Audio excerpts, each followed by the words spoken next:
9 p.m. Time to pause, reflect, and connect with the heartbeat of Nigeria.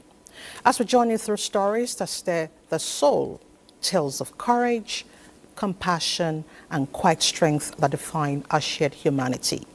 From the humble African black soap, yes, once a village secret, now finding its glow on global beauty shelves, cleansing many than skin, uplifting dreams, and washing away the stains of poverty. And the story of a woman who stood her ground, a beacon of hope in a storm of insurgency. Her years of sacrifice and service finally found earner. Yet, amidst the triumph comes heartbreak. Innocence fades too soon. The laughter of a 7-year-old girl dimmed by cruelty that silenced an entire community. You heard me, an entire community. This and more on our lineup tonight as Newsline opens the pages of humanity, its beauty and bravery. I am Elizabeth Omori. Thank you for joining us. Before we journey through these stories, let's take the news of the day.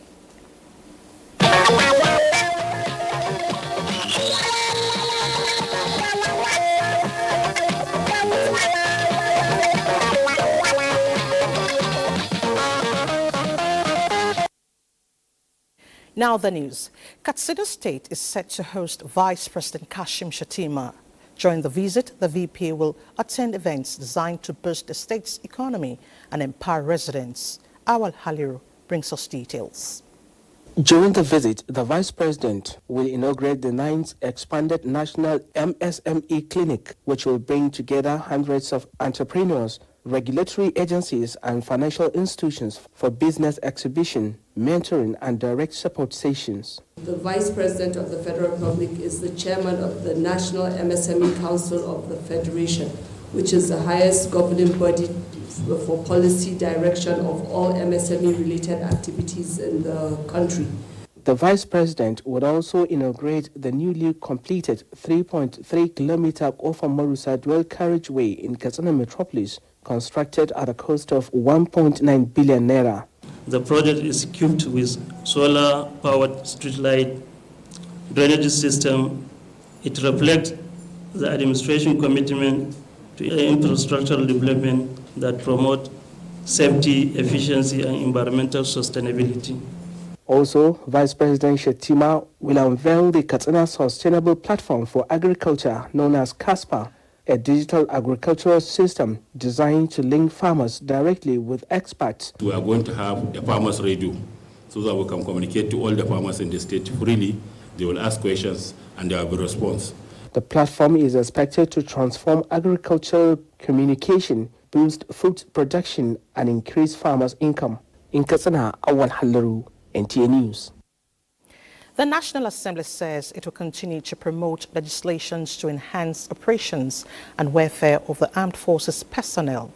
Defense correspondent Ismail Musa reports that Speaker of the House of Representatives, Tajuddin Abbas, stated this at the inauguration of newly built residential quarters for military officers in Abuja. In the name of the Almighty God, I'm for service to humanity. These new housing units are part of ongoing efforts by the Defense Headquarters to enhance the living conditions of its personnel by promoting their mental well-being and family stability. Welfare as a strategic pillar of combat effectiveness. To the Speaker, House of Representatives, the housing project is a visible expression of the nation's commitment to the morale and operational effectiveness of the armed forces. When welfare is a priority rather than an afterthought, the entire defense system improves. I wish to assure you of the continued support of the National Assembly. We do not take your sacrifices for granted. We honor your service. We will advocate for your welfare and will stand with you to secure the peace and stability upon which development depends. The link road and newly constructed buildings are designed not just for convenience, but also reflects our deep understanding that operational successes begin with the welfare and morale of our troops. By improving their quality of life, we are investing directly in the strength, efficiency, and the unity of our forces. To commission this very important link road. Phase 1 of the inaugurated projects at the Niger Barracks extension includes 31 furnished apartments and access roads linking Mambila Barracks, Army Headquarters Command Mess, and the Defense Intelligence Agency in Abuja. Ismail Musa, NTA News. In other news, when you think of culture, think Glow. The telecommunications giant once again proved its commitment to promoting Nigeria's heritage, adding colors, excitement and reward to the royal celebration. From electrifying performances to life-changing prizes, Glow's presence lit up the Onitsha skyline and left lasting smiles on the faces of many. Uchenna Nwekoyo's report is here presented.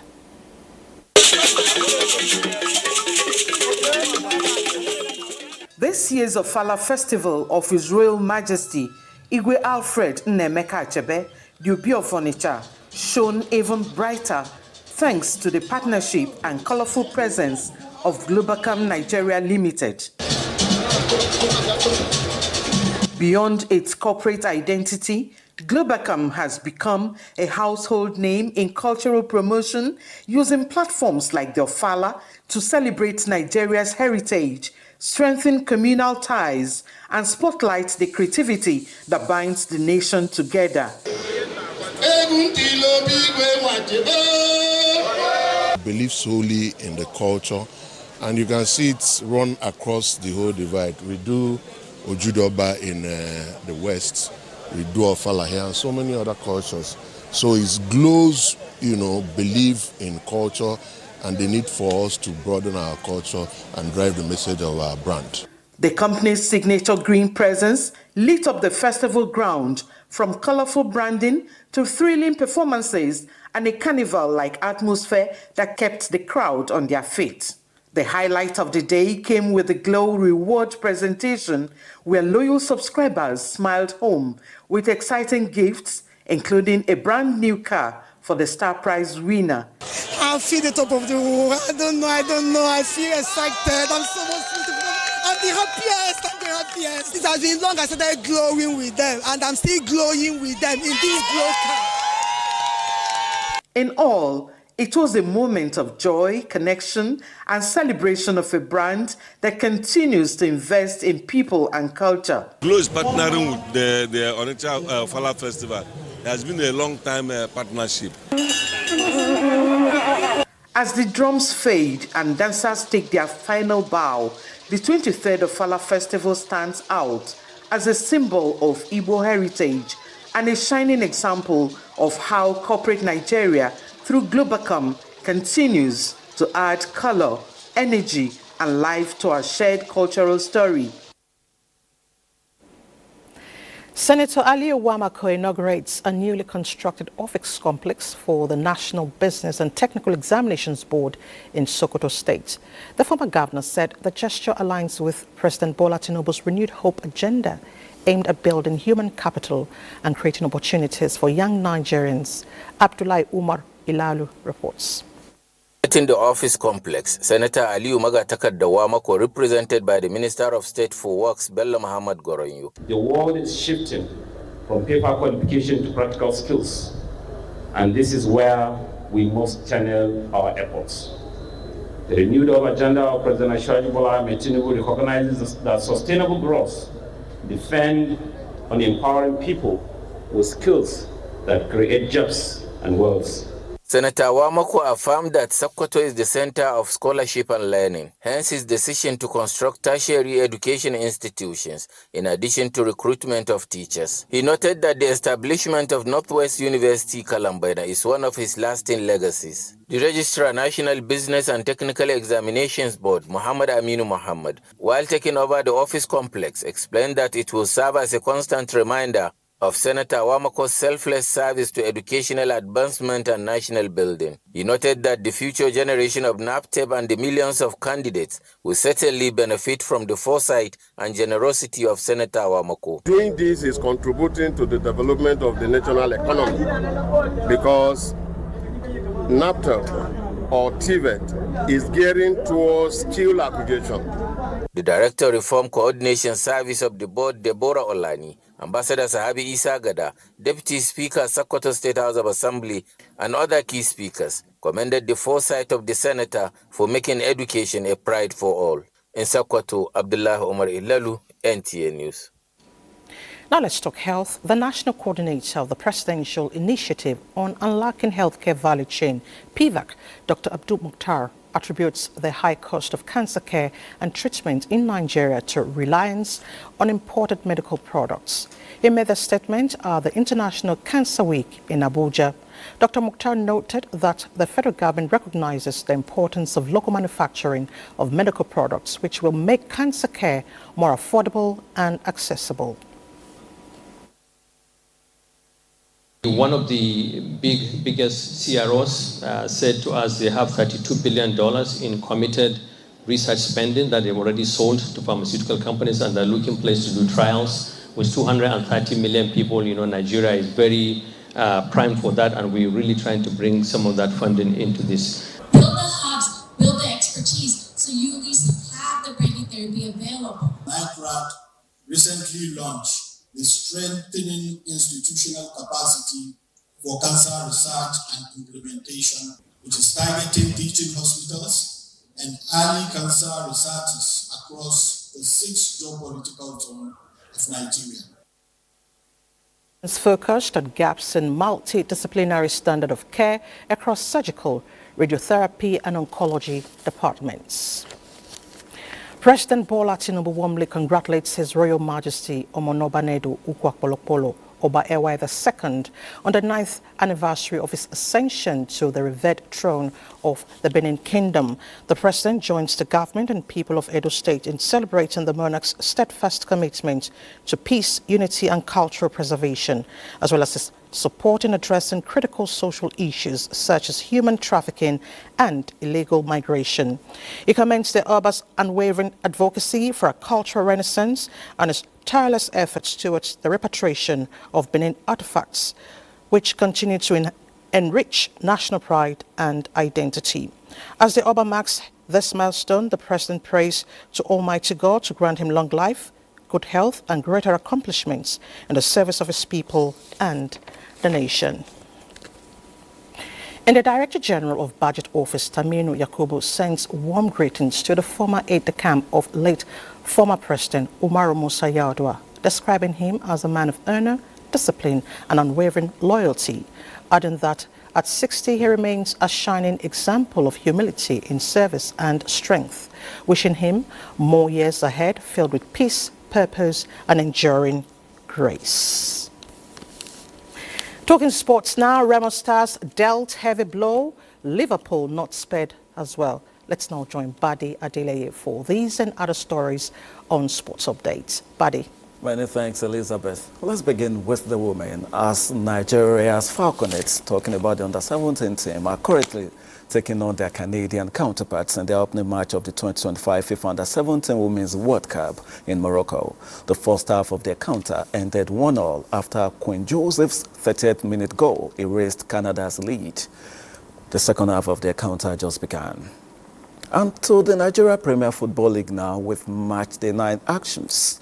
And of course, on Sunday, we saw newly promoted Kun Khalifat FC secure back-to-back victories with a vital 2-1 away win against Bayelsa United. Another away victory was recorded in Aba as visiting Warri Wolves ran out 2-1 winners against Enyimba. Elsewhere, Niger Tornadoes proved unstoppable as they walloped Plateau United 4-0 at home. In the title race, Shooting Stars came out tops with 2-0 win over Abia Warriors to move second on the table on goal difference.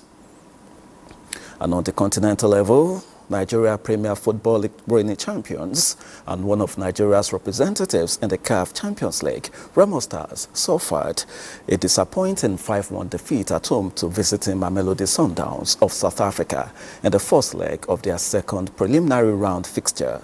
The Sky Blue Stars became the second Nigerian club side to lose their first leg encounter of the round after Rivers United lost 1-0 to Black Bulls in Maputo on Saturday. And away to England now, where Manchester United arguably put up their best performance of the season yet after Harry Maguire's 84th minute header clinched the Red Devils' first win at Anfield since 2016 and condemned hosts Liverpool to a fourth consecutive defeat. Brian Bomo gave the visitors all a lead in the second minute of the first half, but Gakpo's 78-minute equalizer leveled scores, and of course Maguire proved to be the hero as Ruben Amorim's rejuvenated side ran out 2-1 winners. Aston Villa beat Tottenham away in the earlier match. And away from football now, let's let you know that the Nigerian team to the 2025 African Nations Cup when it comes to hockey returned to the country earlier this evening after competing at the African Hockey Nations Cup in Egypt. The men's team claimed the bronze medal, their best performance in recent years after defeating Kenya 2-1 in the third-place match. Officials of the Nigeria Hockey Federation, led by its president Simon Nkom, commended the players for their dedication and assured continued support to sustain the momentum. And that does it on Sports Tonight. Let's return to Elizabeth. Thank you so much, Buddy. And I think I want to reserve my comment on the Remo Stars match. Please allow me. Disappointing. All right, thank you so much. And that's the news segment. Newsline Proper will be up shortly. Just stay with us.